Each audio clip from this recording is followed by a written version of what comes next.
The story begins in the city of Los Angeles, where on the night of December 23rd, someone suddenly fell from the sky to earth. When he got up, he found himself in a deserted alley. Just then, large wings unfurled from his back. This was not a human, but an angel descended from heaven named Michael. He took out his knife and began to groan in pain. Suddenly, his wings were cut and fell to the ground, and the golden halo above his head disappeared, merging into an iron bracelet. After this, he broke through the glass ceiling of a building and entered. In just a few moments, he killed the security guard and stole his clothes. Then he reached a bathroom where he found a first aid kit, with which he bandaged the wounds from his severed wings.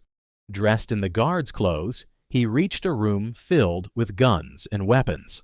He gathered several weapons and prepared to leave. But the exit door was locked, so he used his strength to create a massive explosion, which made a cross-shaped hole in the door. At that moment, two policemen saw him coming out and drew their guns to arrest him. But Michael cleverly grabbed one policeman, snatched his gun, and held him up as a shield. Just then, the other policeman suddenly started having seizures and soon transformed into a horrifying beast. His teeth became extremely sharp and his eyes turned black. In a deep voice, he asked Michael, "What are you doing here against my orders?" Michael replied that he would no longer listen to anyone's orders and would do as he pleased. To this, the possessed policeman said, "Is that so? You will be killed along with that child." And just then, he fired a shot, which hit the other policeman. To save his own life, Michael fired at the crazed policeman, killing him, and then escaped in the police car. In reality, Charlie was pregnant, but the baby wasn't Jeep's. Nevertheless, he wanted to take care of this child. The next day, Jeep brought Charlie to his father Bob's diner. A little later, a man named Kyle came in because he had lost his way and his phone wasn't working. Besides them, another family was also there whose car had broken down, and Jeep was supposed to fix it. When Bob went to him, he saw that Jeep wasn't fixing the car. Instead, he was repairing an old baby crib.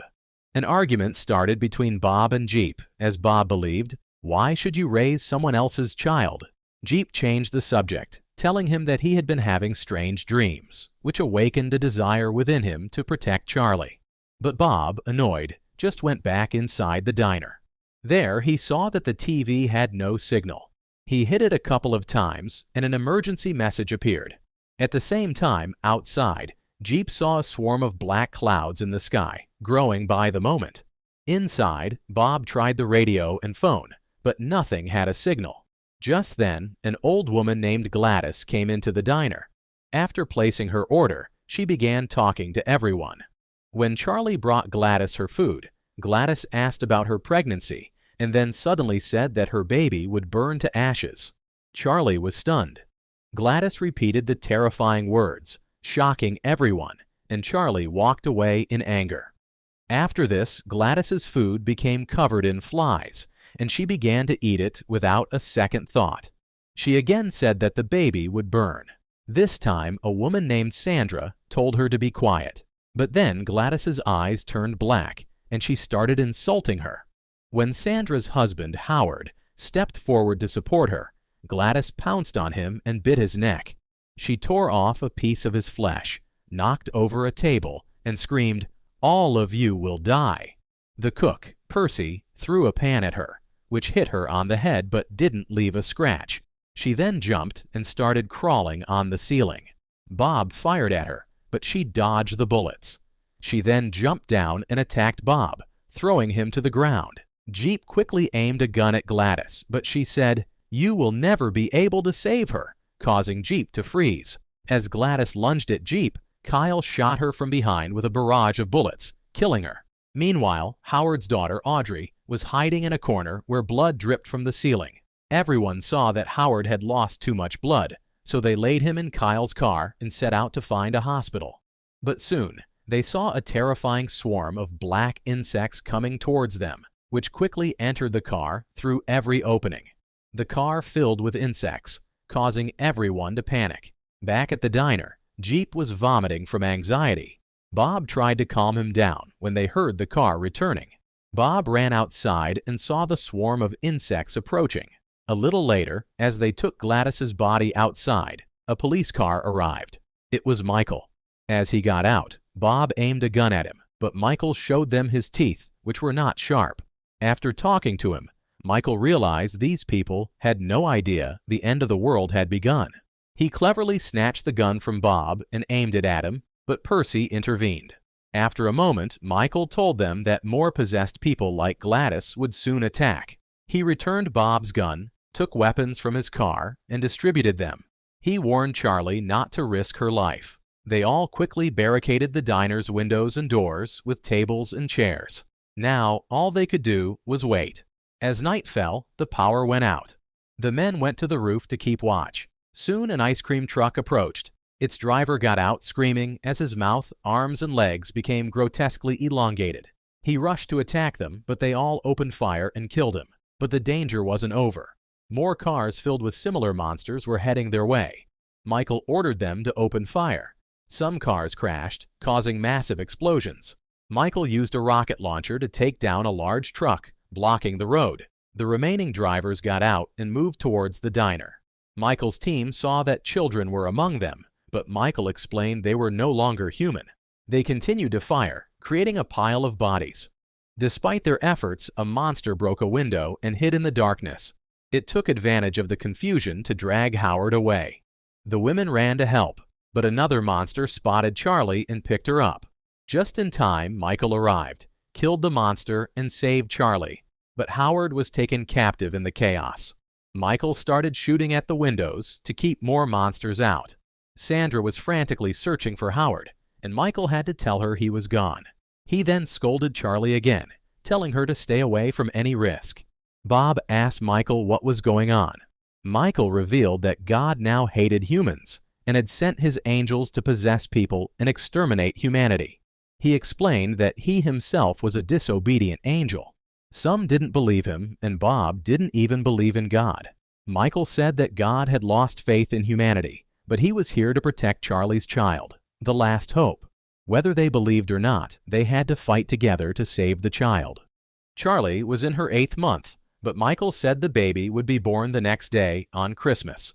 Later, Jeep asked Michael more about his past. Michael explained he was a general in God's army, but left when the order for extermination was given. He said God had lost faith, but his own was still strong, and he would give his all to save them. As morning came, Michael and Bob stood guard on the roof. Michael recalled when it all began. When he refused God's command, the Archangel Gabriel argued that humans deserved their punishment, but Michael believed angels should guide, not destroy. Then he saw thousands of angels descending to earth, and Gabriel told him that, like it or not, the war had begun. In the diner, Sandra heard Howard's voice. She looked out the back and saw him hanging upside down on a cross, covered in terrible boils, begging for help. Panicked, she started clearing a path to the door, pushing Kyle and Audrey aside. She ran outside, but his boils were about to burst. Just in time, Percy shielded Sandra with his body. The boils burst, showering Percy in acid. He managed to get Sandra back inside before he fell down dead. The flesh and bones on his back completely melted. When Bob found out, he wept for his friend, blaming himself for falling asleep on watch. The others tied Sandra to a chair as she was hysterical. When Audrey tried to feed her, Sandra blamed her for their predicament. Soon, a signal came on the radio with news of other survivors forming militias. They considered joining, but Michael refused, saying it would make Charlie an easy target. That night, the lights came back on and a car approached. Kyle and Audrey prepared to attack, but held back, thinking the man and his son were normal. It was a trick.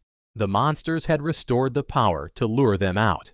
Kyle jumped from the roof and began firing. Bob wanted to help, but Michael aimed a gun at him, warning that opening the door would get them all killed. Outside, Kyle killed several monsters before reaching the child, only to realize it too was a monster. The child bit Kyle's neck, killing him. Seeing this, Audrey jumped from the roof in a rage and attacked the remaining monsters. When she ran out of ammo, she hid in a car but was quickly surrounded. Inside, Charlie was losing it, furious that Michael wasn't doing anything. She threatened to go out herself, but Michael stopped her. With no other choice, he armed himself and went outside. He fought brilliantly, and upon reaching the gas pumps, he ignited a gas line, showering the monsters in fire and forcing them to retreat. He walked through the flames, reached the car, and rescued Audrey. They ran back into the diner, narrowly escaping an explosion. Charlie went to the kitchen for water and found the monster child inside. It attacked her with a knife, injuring her slightly before she blocked it with a tray. The knife bounced back, cutting off the child's fingers. Charlie pushed it down as the lights went out again.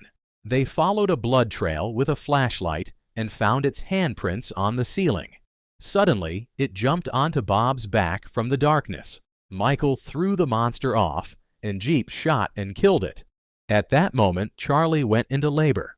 Michael and Audrey helped her deliver as the sky filled with the sound of loud bells. On the roof, a flash of lightning revealed a horrifying sight to Jeep and Bob. Thousands of monsters stood before them.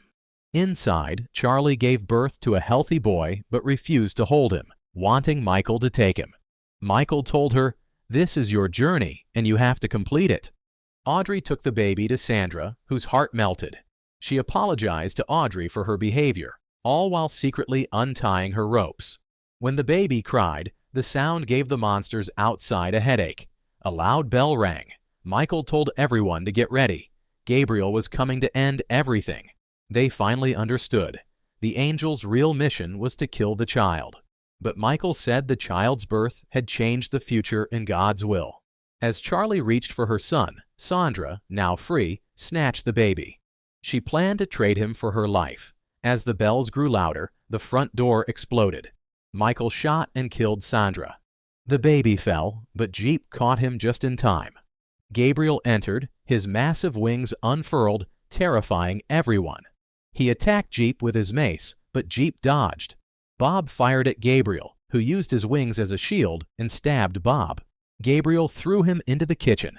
Jeep ran to help, but Michael told him to flee with the baby, find the prophet, and read his instructions. Jeep didn't understand.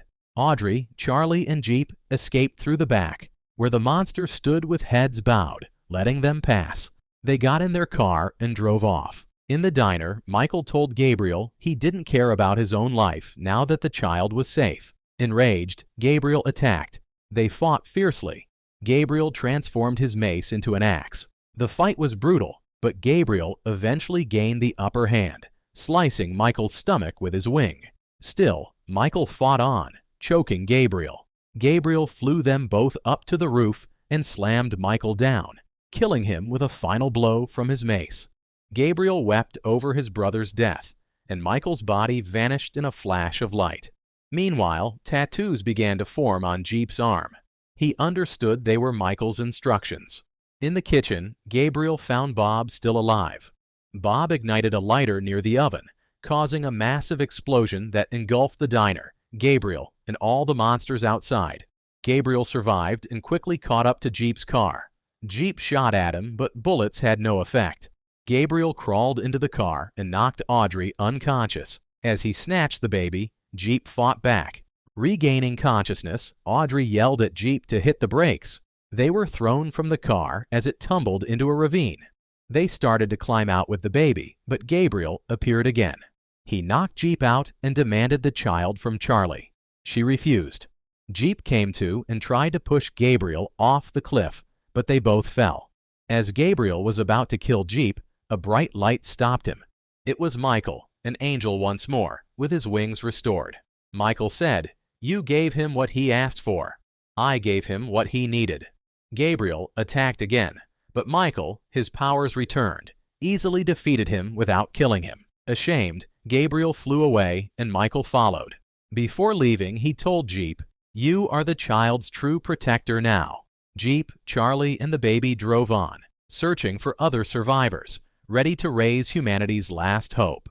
If you want interesting movie recaps, like, share, and subscribe to follow us for more movie recaps.